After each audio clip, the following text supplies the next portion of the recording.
folks, welcome back. I'll talk to you today about young people and how millennials seem to be more in touch with their feelings and some of the reasons why they are and we aren't.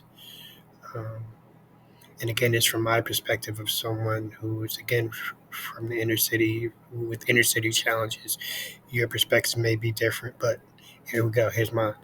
Um, I think back to the 90s. I think one of the, the 90s, and I can say 80s, but I'm going to say 90s because 90s was more impressionable to people, I think. So, um, growing up in Philly, um, growing up in struggle mode, and again, your struggle mode might be different from mine too. But for me, Philly struggle mode was mom worked three shifts, right? Seven to three, three to 11, 11 back to seven. So, um, for whatever reason, father wasn't there. Um, so that automatically puts you in struggle mode in a number of reasons. One, because you don't have the guidance you need as a man. So you have to figure that out. And you don't have the guidance you need from the mom because you're trying to figure that out. So as I started having children and I understood that for us there really was no place for softness or any kind of what's the word I'm looking for, any kind of vulnerability. Like the 90s, it wasn't, you couldn't do that. The 80s, you couldn't do that. There was no vulnerability. There was no talking about your problems, talking about your feelings. Like as of right now, the most advice I give people now, being in the 2000s and whatever, is to be able to talk to people. Like now you can actually talk to people now. Back then, that wasn't a thing. Not for me, not for our friends. So imagine you weren't allowed to be an introvert. You wasn't even allowed to have feelings pretty much. You couldn't cry. You couldn't um, show pain. I mean, it was something else. Um, I'm thankful that I made it through that and come out the other side and have a different perspective. But I am glad that I went through it because it gives me a shield of toughness, I think. Um, so I spoke to children and their responses, like, a lot of things happen in life and they'll be like, yeah, that's just not right. Why is that happening? That's not right. You need to say something or you need to do something. And um, that's just how they think. That's how their mind thinks like, hey, that's not right. And so therefore, um, it shouldn't be right. And it's a good thing, but it was non-existent for us. And if you are my age, you can attest to this. It's a good thing now. And if you're young, I hope you understand that, yes, take advantage of it. And, but know that it was non existent before. And so I keep trying to explain to you, I never really, you never really heard about Asperger's and autism. These things in the 80s, these weren't things that you could, all of these titles, introvert, all this stuff you couldn't, that wasn't a thing in the 80s.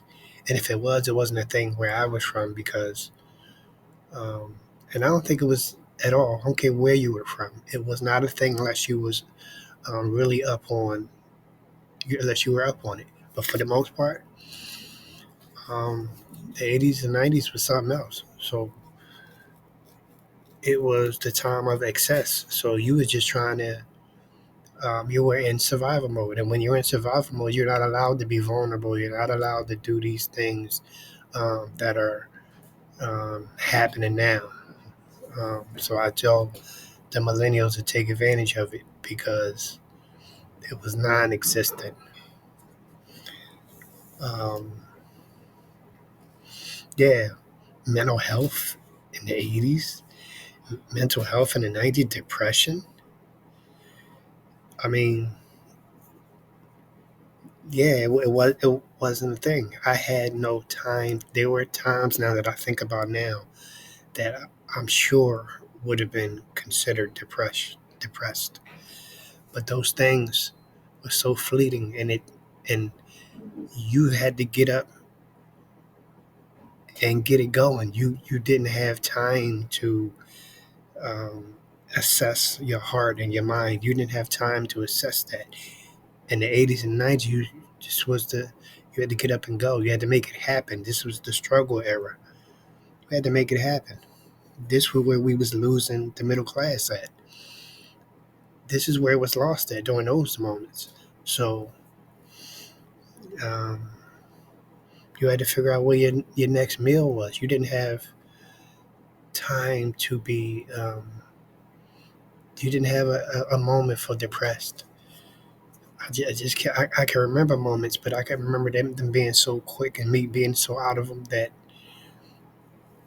and there was nowhere to turn. Then if there was, it wasn't widely available, right? And there were stigmas surrounding anything that had to do with seeing a psychiatrist or taking any kind of medication or any of that, which I'm not with the medication anyway, but even to speak to someone about what you was going on, let alone somebody professional, was unheard of. So even to speak to a family member, unheard of, a friend, unheard of, to speak about things of depression and life and this that. The only thing you talked about was only thing you did was complain in the 80s and 90s. You complained and then you made it right. That was it. And then you couldn't do too much complaining because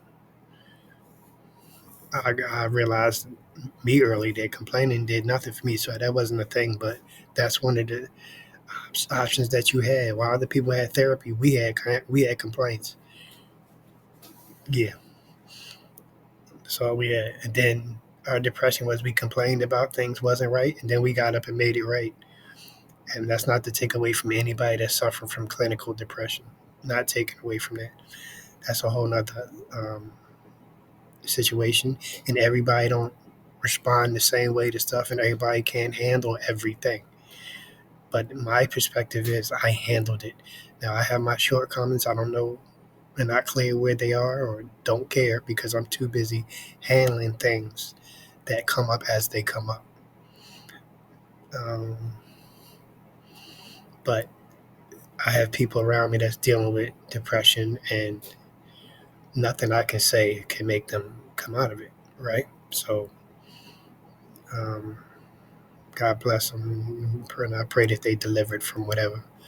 Um, but yeah, thoughtfulness helps. I think I think my introversion helped a lot because you dwell in that thoughtfulness. You spend a lot of time with yourself, and you spend a lot of time with your spiritual self. You spend a lot of time once you figure out um, once you figure out what God's saying to you. You start to um, you start to get it a little bit. And I at this moment have nothing figured out. You understand? But what I do have is faith, and I don't worry about nothing I can't control. I explained that to you. But anything I can control, I control the hell out of it. But I don't worry about anything I control. God worry about whatever's going on up there, and I worry about whatever's going on there. I make sure I take care of what's going on down here. God's take care of me from up there. That's my perspective. Later,